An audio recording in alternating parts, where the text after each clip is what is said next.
Hey guys what's up. तो आज हम लोग बात करेंगे स्टेफाइलोमा के बारे में। तो आपके एग्जाम का एक शॉर्ट नोट है ऑप्थेल्म का, ठीक है ना। तो आज हम लोग समझेंगे क्या होता है स्टेफाइलोमा और क्या इसके मतलब कि कहाँ कहाँ हो सकता है, कौन कौन सी लोकेशंस हो सकती हैं। बेसिकली स्टेफाइलोमा बल्ज होता है, ठीक है ना, बल्ज के कारण से हो सकता है। इसकी पूरी इडियोपैथोजेनेसिस हम लोग समझने की कोशिश करेंगे कि एंटीरियर स्टेफाइलोमा में कॉर्नियल अल्सरेशन के थ्रू कैसे कोई भी मतलब स्टेफाइलोमा जनरेट हो सकता है, ठीक है ना। तो सबसे पहले बात करते हैं इंट्रोडक्शन की। तो स्टेफाइलोमा का नाम कैसे पड़ा? तो स्टेफाइलोमा एज इन होता क्या है, like a brunch of grapes, ठीक है ना। तो ये ग्रेप्स के जैसा होता है, मतलब कि अंगूर के गुच्छों जैसा, like a bunch of grapes, right. तो it is localise bulging of weak thin outer tunic of eyeball, right. तो अब देखो क्या होता है कि जैसे मान लो ये आई बॉल है, आई बॉल में क्या होता है, एंटीरियर 1/5 कॉर्निया होता है, राइट। और पोस्टीरियर 5/6 जो होता है वो आपका स्क्लेरा होता है, राइट। पोस्टीरियर 5/6 आपका होता है स्क्लेरा, राइट। अब इधर कहीं भी आपका बल्जिंग हो गया, चाहे तो वो कॉर्निया में हो गया, चाहे वो इक्वेटोरियल पोजीशन पे हो गया, चाहे वो पीछे हो गया स्क्लेरा में, ठीक है ना। तो जो बल्जिंग हो गया उसके कारण से इसको क्या कहते हैं अपन, आउटर ट्यूनिक कह देंगे, ठीक है ना। आउटर ट्यूनिक कह देंगे क्योंकि यही ना आउटर ट्यूनिक है, ठीक है ना। तो अगर इसके यहाँ कोई बल्जिंग हो गया तो इसी को हम लोग स्टेफाइलोमा बेसिकली कह देते हैं। तो ये क्या है, लोकलाइज बल्जिंग है, ठीक है ना। मैलिग्नेंट पूरा पूरा आईबॉल नहीं बल्ज कर रहा है, लोकलाइज एरिया बल्ज कर रहे हैं, राइट। तो इसी से इसका नाम कुछ कुछ पड़ जाता है। जैसे कि अगर एंटीरियर में हो गया तो एंटीरियर स्टेफाइलोमा, पोस्टीरियर में हो गया तो पोस्टीरियर स्टेफाइलोमा, इक्वेटोरियल में हो गया तो इक्वेटोरियल स्टेफाइलोमा, सिलेरी बॉडी में हो गया तो सिलेरी स्टेफाइलोमा। और अगर एक होता है intercalary, intercalary as in cornea और स्क्लेरा के बीच का पोजीशन जो होता है, जो कि रूट ऑफ आयरिस पे होता है, बेसिकली वो इंटरकैलरी पोजीशन है। तो वहाँ पे अगर बल्जिंग हो गई तो क्या होगा, वहाँ पे इंटरकैलरी स्टेफाइलोमा हो जाएगा, ठीक है ना। तो it is localise bulging of thin weak and thin outer tunic of eyeball. Outer tunic है आईबॉल का, वीक और थिन हो गया तो वो लोकलाइज बल्जिंग हो गया, कॉर्निया और sclera. Lined bye UVL tissue. अब ये किससे लाइंड होता है, इसके अंदर स्क्लेरा के अंदर कौन सा होता है, ये यहाँ पे यूवीआ ही तो आता है, राइट। तो lined by UVL tissue which shines through the thin out fibrous tissue. अब ये जो होता है, अगर आपका थिन हो गया, मान लो स्क्लेरा आपका थिन हो गया, तो एक आपने सुना होगा ब्लू स्क्लेरा, राइट। आप एक टर्म होता है ब्लू स्क्लेरा, इट्स वेरी मतलब शॉर्ट नोट आपका बहुत ही ज़्यादा आता है ब्लू स्क्लेरा पे। तो वो जो होता है बेसिकली कुछ कुछ कंडीशंस के कारण से होता है, जैसे ऑस्टियोजेनेसिस इम्परफेक्टा के कारण से ब्लू स्क्लेरा हो जाता है। तो वहाँ पे एक्सट्रीम जो होता है थिनिंग ऑफ आपका स्क्लेरा के कारण से आपका कॉर्निया जो है आपका स्क्लेरा जो है ब्लू दिखने लगता है, राइट। यूवी स्क्लेरा जो है ब्लू दिखने लगता है, जो कि यूवीएल टिश्यू का बेसिकली वहाँ पिगमेंटेशन नहीं होता, ठीक है, वो थिनिंग के कारण से हो जाता है। तो ये क्या होता है, लाइन बाय यूवीएल टिश्यू, और ये क्या होता है, शाइन करता है through the thin out fibrous tissue. ये शाइन करता है थ्रू द थिन आउट, जो कि थिनिंग हो गई फाइब्रस टिश्यू के उसके कारण से, ठीक है ना। तो ये क्या होता है, एक्टेजिया ऑफ आउटर कोट। एक्टेजिया मतलब कि हाँ डायलेशन, ठीक है ना। एक्टेजिया हो गया आउटर कोट्स की, ठीक है ना। एक्टेजिया मतलब एज इन कोई भी डायलेशन के अंदर कोई फ्लूइड फिल्ड हो गया, एक्टेजिया हो जाता है उसको। कॉर्निया और sclera of both of eye with an incarnation of uveal tissue. अब ये बेसिकली होता क्या है, एक्टेशिया हो जाता है आउटर कोट्स का। आउटर कोट्स का मैंने बताया ही आपको, आउटर कोट्स ये हैं, ठीक है ना। तो इसका आउटर कोट्स का एक्टेशिया हो गया, कॉर्निया स्क्लेरा जो भी है, और ऑफ आई एंड इनकार्नेशन हो जाता है किसका, यूवीएल टिश्यू का, ठीक है ना। तो इसकी इडियोपैथोजेनेसिस की अपन बात करेंगे, ठीक है, राइट। इसकी इडियोपैथोजेनेसिस पे आते हैं। तो बेसिकली इन्फ्लेमेटरी और डीजनरेटिव डिजीज़, ये क्या है, इन्फ्लेमेटरी है या डीजनरेटिव डिजीज़ है, ठीक है। इन्फ्लेमेटरी या degenerative disease weakening of eye ball करा देता है, रेज्ड आईओपी करा देता है स्टेफाइलोमा, राइट। तो बेसिकली ये इन्फ्लेमेटरी है, इन्फ्लेमेटरी कंडीशंस में होता है, राइट। तो अब इन्फ्लेमेटरी है तो वीकनिंग करा देगा आई बॉल की। अगर देखो कोई भी बल्जिंग होता है, कोई भी अगर आई बॉल में आउटर ट्यूनिक में कोई भी बल्जिंग हुआ तो क्या कराएगा, वीकनिंग कराएगा ना। कोई भी अगर मैं मान लो कि अगर मैंने मान लो एक कॉर्निया बनाई, ये तुम्हारा स्क्लेरा बना दिया, ठीक है ना।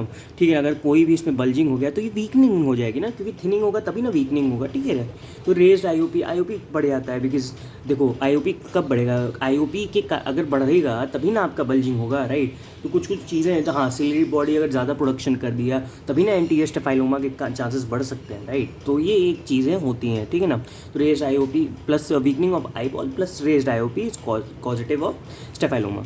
इन्फ्लेमेटरी और degenerative disease of outer coats of eye, तो क्या क्या हो सकती है इन्फ्लेमेटरी या डिजेनरेटिव डिजीज, तो उसमें क्या क्या हो सकती है अपन की स्क्लेराइटिस हो सकती है, स्क्लेराइटिस हो गया मतलब inflammation of sclera, corneal ulcer हो सकती है जो कि एंटीरियर स्टेफाइलोमा में, जो वहाँ पे क्या होता है सूडो कॉर्निया फॉर्मेशन या फॉल्स कॉर्निया फॉर्मेशन, जो कि बहुत ही, अगर आप लोग बैक्टीरियल कॉर्नियल अल्सर पढ़ते हो तो उसमें समझ में आता है हाँ कि कैसे उसमें सूडो जो है आपका कॉर्निया फॉर्मेशन हो जाता है या फॉल्स कॉर्निया फॉर्मेशन हो जाता है, तो हाँ वहाँ से आप निकाल सकते हो वहाँ से चीज़ें। तो इन्फ्लेमेटरी या डिजेनरेटिव डिजीज़ तो उसके स्क्लेराइटिस की होगी, कॉर्नियल अल्सरेशन हो सकता है, केराटोमलेशिया एज इन आपका कॉर्नियर का जो है थिनिंग हो जाए, ठीक है। तो इसके टाइप्स की मैं बात करता हूँ, तो टाइप्स की मैं बात अगर मैं करूँ धीरे इसके टाइप्स की मैं बात करने की कोशिश करता हूँ, तो समझो इस चीज़ को। एंटीरियर स्टेफाइलोमा, एंटीरियर में मतलब कि आपकी जो कॉर्निया वाले एरिया में होगी, ठीक है ना। तो डायग्राम थोड़ा सा हो सकता है आपको गंदा लगे, बट ठीक है, कोशिश करते हैं इसी से समझने की। ये एंटीरियर हो गया, आप लोग अपने अच्छे से एग्जाम बनाना, मैंने तो ऐसे रफ में बना दिया, ठीक है ना। तो ये हो गया एंटीरियर स्टेफाइलोमा जो कि कॉर्निया वाला एरिया हो गया। ये जो है इंटरकैलरी जो लिम्बस पे होगा बेसिकली, ठीक है ना, जो कि कॉर्निया और स्क्लेरा के जो जंक्शन पे होता है वो इंटरकैलरी स्टेफाइलोमा हो गया।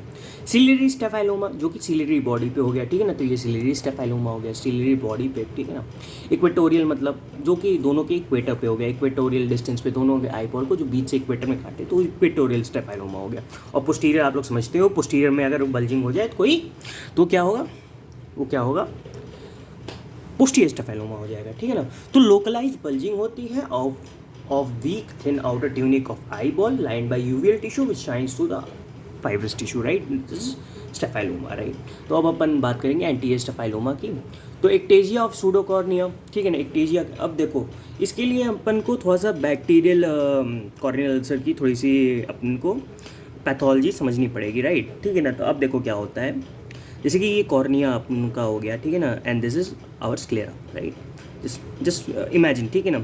अब मान लो कि यहाँ पे ये तुम्हारा लेंस हो गया, दिस इज आयरिस, राइट, और यहाँ पे तुम्हारा सीरी बॉडी हो गया, ये जोन्यूल से कनेक्टेड है, ठीक है ना। बहुत ही रफ डायग्राम बना रहा हूँ मैं, ठीक है ना, समझने की कोशिश करना, अगर समझ में आ जाए तो बहुत ही अच्छी बात है, ठीक है ना। तो यहाँ पे क्या होगा, परफोरेशन होता है, परफोरेशन हो गया तो यहाँ पे एक्सुडेट्स आ जाते हैं, एक्सुडेट्स आएंगे, एक्सुडेट्स आए, ठीक है ना। एक्सुडेट्स आया तो ये क्या होगा कि यहाँ पे जो एक्वस ह्यूमर है एक्सुडेट्स के कारण से जो ये आयरिस है, आयरिस को आगे भेज देगा, ठीक है ना। अब देयर इज़ नो कॉर्निया, ठीक है ना। अब यहाँ पे कोई कॉर्निया नहीं है, राइट। तो ये सिलियरी बॉडी हो गया, ये लेंस हो गया, ये सिलियरी बॉडी हो गया, ये इसका जोन्यूल्स हो गए, ठीक है ना। तो यहाँ पे परफोरेशन हो गया बैक्टीरिया कॉलोनियल अल्सर में, और यहाँ पे लेंस नहीं है। अब ये जो आयरिस है जो कि आगे बढ़ गए तो ये क्या बनाते हैं, सूडो कॉर्निया इसी को कह देते हैं, ठीक है ना, बेसिकली फॉल्स कॉर्निया या सूडो कॉर्निया। तो अब जैसे मैं बताता हूँ, अगर इसके बाद भी कुछ होता है ना, जब न्यूट्रोफिल्स या PMNLs कहते हो ना, पॉलीमॉर्फो न्यूट्रोफिल्स, राइट, वो क्या करते हैं कुछ दिन में आते हैं यहाँ पे फाइब्रस टिश्यू बना देते हैं, फाइब्रस टिश्यू, ठीक है ना। तो there is formation of false cornea, तो इसी को फॉल्स कॉर्निया, वो कॉर्निया नहीं रहता, वो फॉल्स कॉर्निया कहते हैं। और अगर ये आयरिस पे ही केवल लोकलाइज रहे तो उसकी को सूडो कॉर्निया कह देंगे। तो एक टेजिया हो जाएगा अगर सूडो कॉर्निया का, विच results after total sloughing of cornea with iris plastered behind it, ठीक है ना। तो यहाँ पे देख लो, ये देखो जो फाइब्रस टिश्यू है इसके बिहाइंड ही तो कॉर्निया है, तो ये सूडो कॉर्निया मैं इसको कह रहा हूँ। तो ectasia of pseudo cornea which results after total sloughing of cornea, cornea का तो परफोरेशन हो गया तो स्लफिंग हो जाएगी कॉर्निया की, ठीक है ना। तो विच आयरिस प्लास्टर्ड बिहाइंड इट, तो यहाँ पे आयरिस जो है प्लास्टर्ड बिहाइंड इट है, तो एंटीरियर स्टेफाइलोमा का एक केस है, ठीक है ना, समझ में आती है बात। नेक्स्ट हम लोग बात करते हैं सूडो कॉर्निया। देखो हाँ, Pseudocornea scarred formed from organized exudates fibrous tissue covered by epithelium। मैं बताया ही था आपको कि हाँ ये किसके कारण से होता है, स्कार के कारण से होता है, फ्रॉम ऑर्गेनाइज एक्सुडेट्स, क्योंकि एक्सुडेट्स अंदर आ गए, आयरिस जो है आगे खींचा, आगे उसके आगे मैं क्या बन रहा था, फाइब्रस टिश्यू बन जाते हैं, तो ठीक है, कवर्ड बाय एपिथेलियम, तो this is known as anterior staphyloma. अब नेक्स्ट बात करते हैं अपन इंटरकैलरी स्टेफाइलोमा के बारे में। अगर एंटीरियर स्टेफाइलोमा के बारे में अगर आपको और जानना हो तो बैक्टीरियल कॉलोनियल अल्सर के बारे में एक बार पढ़ लेना, तो आपको वहाँ से और क्लियर हो जाएगा, उसकी पैथोलॉजी से आपको और क्लियर हो जाएगा, ठीक है चीज़ें। इंटरकैलरी स्टेफाइलोमा के बारे में बात करते हैं। लोकेटेड अंडर लिम्बस, मैंने बताया ही था, लिम्बस पे ये होता है, line by root of iris, root of iris वहीं पे होता है ना, लिम्बस पे, ठीक है ना। तो due to ectasia of weak scar tissue formed at the limbus following healing of perforating injury of peripheral corneal ulcer, ठीक है ना। यहाँ पे क्या होता है, इक्टेजिया होता है वीक स्कार टिश्यू का, ठीक है ना, वीक स्कार टिश्यू का इक्टेजिया हो गया, formed at the limbus, limbus पे ही फॉर्म्ड होगा भाई वीक स्कार टिश्यू। अब ये होता है बेसिकली हीलिंग के कारण। अगर मैं इंटरकैलरी की स्टेफाइलोमा की बात करूँ तो आपका जो की वर्ड होना चाहिए वो हीलिंग होगा, ठीक है ना। Healing is the key word following healing of a perforating injury और peripheral corneal ulcer. Peripheral corneal ulcer या परफोरेटिंग इंजरी के बाद जो हीलिंग होती है उसके कारण से जो स्कार टिश्यू बनता है वो लिम्बस पे, उसी का इक्टेजिया हो जाता है, ठीक है ना। तो अब ये इसमें क्या होता है, secondary angle closure glaucoma, progression of bulge. जो सेकेंडरी एंगल क्लोजर ग्लोकोमा होता है यहाँ पे प्रोग्रेशन ऑफ बल्ज करा देता है। और मार्क्ड कॉर्नियल एक्सटिग्मेटिज्म या डिफेक्टिव विजन यहाँ का बहुत ही कैरेक्टरिस्टिक फीचर है, राइट। तो क्या होता है, बिकॉज देखो जब आप कॉर्नियल अल्सर की कह दो या अल्सर ही की मान लो, अल्सर की जब आप सर्जरी करते हो, राइट, तो आप रेडियल मार्क्स लेते हो, राइट, तो वहाँ पे क्या होती है, हीलिंग होने लगती है। तो हीलिंग होगी तो यहाँ पे कुछ स्कार टिश्यू बन जाएंगे। अब इसी स्कार टिश्यू का जो है वीकनिंग के कारण से तो यहाँ पे बल्ज हो सकता है। तो बल्ज हुआ यहाँ पे तो इंटरकैलरी स्टेफाइलोमा हो गया, ठीक है ना। अब इंटरकैलरी स्टेफाइलोमा में क्या होता है, कभी कभी जब ये यहाँ पे कुछ एस्टिग्मेटिज्म वो लीड कर सकता है, ठीक है ना। तो यहाँ पे एक अगर आपको याद रखना हो कि हाँ कौन सा विजन डिफेक्ट होगा, तो यहाँ पे एस्टिग्मेटिज्म आप एक याद रखो। और सेकेंडरी एंगल ग्लोकोमा होता है वो प्रोग्रेशन ऑफ बल्ज करा देता है, राइट। नेक्स्ट बात करते हैं सिलियरी स्टेफाइलोमा की। तो bulge of weak sclera line by ciliary body. Ciliary समझ में आता है कि हाँ सिलियरी बॉडी से होगा। Occurs about 2 to 3 mm away from the limbus, 2 से 3 mm away from the limbus, ठीक है। लिम्बस आप लोग समझते हैं वो कौन सा जंक्शन होता है, और उसके 2 से 3 मीटर बिहाइंड या 2 से 3 मीटर अवे आपका होता है सिलियरी बॉडीज, राइट। तो कॉजेज क्या होंगे इसके, thinning of sclera following perforating injury. Thinning sclera का थिनिंग हो जाए परफोरेटिंग इंजरी के बाद, ठीक है, परफोरेटिंग इंजरी फिर वो लीड कर जाए, ठीक है ना। स्क्लेराइटिस हो सकता है, एब्सोल्यूट ग्लोकोमा हो सकता है। तो एब्सोल्यूट ग्लोकोमा बेसिकली ग्लोकोमा मतलब कि बहुत ही ज़्यादा मतलब कि उसको पेन होने लगे, राइट। तो हम लोग को क्या करना होता है, सिलियरी बॉडी का डिस्ट्रक्शन करना होता है ताकि वो एक्वस ह्यूमर ना बंद कर दे बनाना, ठीक है ना। वहाँ पे basically pain with painful blindness उसको कहते हैं ना। एब्सोल्यूट ग्लोकोमा बेसिकली क्या होता है, पेनफुल ब्लाइंडनेस, ठीक है ना। तो ये एक चीज़ अगर आपको कभी भी एग्ज़ाम में अगर आपको आए, ठीक है ना, कि हाँ कि ये ऐसा क्या होता है इसमें, तो ठीक है। तो पेनफुल ब्लाइंडनेस से आपको याद रखना कि एब्सोल्यूट ग्लोकोमा का एक बहुत ही कैरेक्टरिस्टिक एग्जाम्पल है, ठीक है ना। तो bulge of weak sclera behind the ciliary body, तो occurs about 2 to 3 mm away from the limbus, thinning of sclera following perforating injury, scleritis हो जाएगा। और एब्सोल्यूट ग्लोकोमा के केस में ही मिल सकता है, ठीक है ना। नेक्स्ट बात करेंगे इक्वेटोरियल स्टेफाइलोमा के बारे में, राइट। तो इक्वेटोरियल स्टेफाइलोमा में bulge of sclera line by choroid in the equatorial region, ठीक है ना। इक्वेटोरियल रीजन में बताया था बल्ज ऑफ स्क्लेरा हो जाता है more common at the regions of sclera which are perforated by vortex vein. अब वोर्टेक्स वेन भी कितने की तरह की होती है, ठीक है ना। तो 4 वोर्टेक्स वेन बेसिकली अगर आपको याद हो अगर होती हैं तो सुपीरियर टालसा, इंफीरियर टालसा, ठीक है ना। सुपीरियर वाली superior nasal, inferior nasal, superior मतलब कि लेटरल या इंफीरियर लेटरल, तो ऐसे करके 4 वोर्टेक्स वेन आती हैं। तो इक्वेटोरियल सेगमेंट में, इक्वेटोरियल रीजन में वोर्टेक्स वेन का परफोरेशन बेसिकली रहता है। तो अगर वहाँ पे बल्ज हो गया, ठीक है ना, तो दिक्कत हो जाएगी। तो more common in the regions of sclera which are perforated by vortex vein, causes क्या क्या होंगे, स्क्लेराइटिस हो सकते हैं। तो बेसिकली कॉजेज में अगर आपको कभी भी पूछा जाए तो हाँ 2 चीज़ें अगर आपको याद रखनी है, तो अगर एंटीरियर स्टेफाइलोमा में तो कॉर्नियल अल्सर्स याद कर सकते हो, इंटरकैलरी में तुम्हारा सेकेंडरी एंगल क्लोजर ग्लोकोमा कर सकते हो, और तुम्हारा मार्क कॉर्नियल एस्टिग्मेटिज्म वो है बेसिकली फीचर होता है। सिलियरी स्टेफाइलोमा में एब्सोल्यूट ग्लोकोमा कर सकते हो, स्क्लेराइटिस कर सकते हो, थिनिंग ऑफ स्क्लेरा कर सकते हो following perforating injury, right. Equatorial staphyloma में स्क्लेराइटिस कर सकते हो, और degeneration of sclera in pathological myopia. जो पैथोलॉजिकल मायोपिया में है उसमें पोस्टीरियर स्टेफाइलोमा मोर कॉमन होता है, ठीक है ना। तो लेस कॉमन केसेस में पैथोलॉजिकल मायोपिया में इक्वेटोरियल आप लोग स्टेफाइलोमा देखते हो। मोर कॉमनली आप पैथोलॉजिकल मायोपिया में आप क्या देखते हो, पोस्टीरियर स्टेफाइलोमा, जिसकी मैं बात करने वाला हूँ। तो पोस्टीरियर स्टेफाइलोमा में हम आते हैं तो देखते हैं कि bulge of weak sclera line by choroid behind the equator, right. तो यहाँ पे क्या होता है, वीक स्क्लेरा होती है उसको कोरॉइड जो है पीछे से लाइन करता है, ठीक है ना। Line by choroid behind the equator, ठीक है ना, behind the equator, right.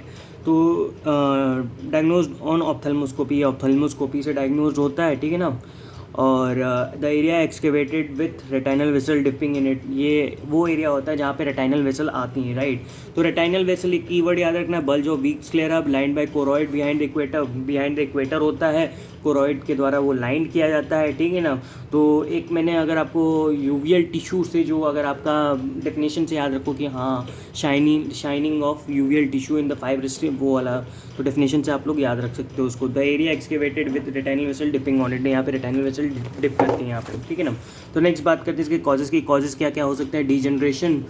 Degeneration of high axial myopia, ठीक है, पैथोलॉजिकल मायोपिया जिसको कहते हो, डिजनरेटिव हाई एक्सियल मायोपिया। वहाँ मतलब जो आपकी मायोपिया है, जैसे मान लो ये हो गया आपका कॉर्निया, ये हो गई आपकी स्क्लेरा, और ये जब इसकी लेंथ हो जाएगी 24 mm से ज़्यादा, 24 mm होती है जो नॉर्मल साइज़ होगी, अगर इससे ज़्यादा हो गई तो अगर ये मान लो 28 mm हो गई, 4 mm का जो है इंक्रीज़ हो गया, ठीक है। हाई एक्सियल लेंथ बढ़ गई, ठीक है ना। तो यहाँ पे क्या होगा, जैसे लेंस पहले यहाँ फोकस करता था, अब जो है अब थोड़ा पहले फोकस करने लगा, बिकॉज ये जो है बढ़ गया है, ठीक है ना। तो अगर यहीं फोकस करेगा, जैसे ये समझो, ये समझने की कोशिश करो, जैसे मान लो ये तुम्हारा कॉर्निया है, राइट, ये तुम्हारा स्क्लेरा हो गया, राइट। अब पहले तो यहाँ पे बंदा फोकस कर देता था कि लेंस, ये मान लो लेंस है तो यहाँ से गया यहाँ पे फोकस कर दिया, राइट, ठीक है ना। अब मान लो कि ये जो है बल्ज कर गया, लेकिन अभी भी लाइट जो आ रही है ये यहीं फोकस कर रही है ना, तो ये मायोपिया तो हो गया, पैथोलॉजिकल मायोपिया इसीलिए कह देंगे इसी को, इसे क्योंकि ये स्टेफाइलोमा का है तो यहाँ पैथोलॉजिकल मायोपिया के केस में देखते हैं, ठीक है ना। पोस्टीरियर स्क्लेराइटिस हो सकता है, पोस्टीरियर में स्क्लेराइटिस, और पोस्टीरियर स्टेफाइलोमा होगा तो पोस्टीरियर में स्क्लेराइटिस देखोगे। Perforating injuries are more common, ठीक है। ट्रीटमेंट कैसे करेंगे? Inflammatory disease of outer coats of eye should be treated properly, तो आउटर कोर्ट्स ऑफ आई को बहुत ही प्रॉपरली ट्रीट करना चाहिए। Local excision and repair with corneal and scleral patch graft, local excision कर सकते हैं, रिपेयर करा सकते हैं with corneal scleral patch graft, तो कॉर्नियल का ग्राफ्ट लगा सकते हैं या स्क्लेरल पैच ग्राफ्ट लगा सकते हैं, ठीक है ना। लोकल एक्सीजन करके रिपेयर करा दो, ठीक है ना, कॉर्नियल और पैच ग्राफ्ट लगा के। लोकलाइज स्टेफेलेक्टोमी कर सकते हो, लोकलाइज में मतलब कि स्टेफेलोलेक्टोमी कर दो, और under heavy dose of oral steroid डेल के उसका स्टेफेलेक्टोमी कर दो, ठीक है ना। तो basically excision and repair is the most मतलब कि useful treatment modality in cases of staphyloma, ठीक है ना। अब फिर उसके बाद तुम पैच लगा सकते हो कॉर्निया का, स्क्लेरा का, जिस भी चीज़ का तुम चाहो। अगर कॉर्निया में दिक्कत है तो कॉर्निया का पैच लगा दो, और अगर स्क्लेरा का दिक्कत है तो स्क्लेरा का पैच ग्राफ लगा दो, ठीक है ना। तो इन्फ्लेमेटरी डिजीज़ है outer coats of eye should be treatment, वो तो बता ही दिया है। तो localize staphylectomy under heavy dose of oral steroid, ये बता दिया। Large unsightly blind eye staphylectomy and keratoplasty और enucleated replace with implant. अब देखो क्या होता है कि अगर लार्ज अनसाइटी ब्लाइंड आइज है, अगर एब्सोल्यूट ग्लोकोमा का केस हो गया तो क्या होगा कि स्टेफेलेक्टोमी तो करोगे ही, केराटोप्लास्टी भी कर दोगे। स्टेफेलेक्टोमी कर दो, काट दो, केराटोप्लास्टी कॉर्निया लगा दो और ई न्यूक्लिएशन कर दो। चाहे तो अगर बहुत ज़्यादा केस खराब है तो हाँ भाई पूरा आई बॉल निकाल दो, ई न्यूक्लिएट कर दो और रिप्लेस कर दो इम्प्लांट के द्वारा, वहाँ पे इम्प्लांट कुछ डाल दो, ठीक है ना। तो अगर बहुत ही ज़्यादा आपका लार्ज अनसाइटी ब्लाइंड आई मतलब कि हो गया, ब्लाइंड आइज हो गया एब्सोल्यूट ग्लोकोमा केस में, तो ई न्यूक्लिएशन भी आपका एक ट्रीटमेंट मोडालिटी हो सकता है स्टेफेलेक्टोमी और केराटोप्लास्टी के साथ साथ, ठीक है ना। तो बेसिकली ये बात रही आपकी स्टेफाइलोमा की बेसिक बहुत ही चीज़ें बताई हैं, तो आप लोग बहुत ही ज़्यादा मत इसमें घुस मत जाना, ठीक है ना। कीवर्ड्स याद रखो, कीवर्ड्स लिख के आओ एग्जाम में, बहुत है और पास हो जाओगे, ठीक है ना। तो मिलते हैं आपसे नेक्स्ट वीडियो में, तब तक के लिए बाय।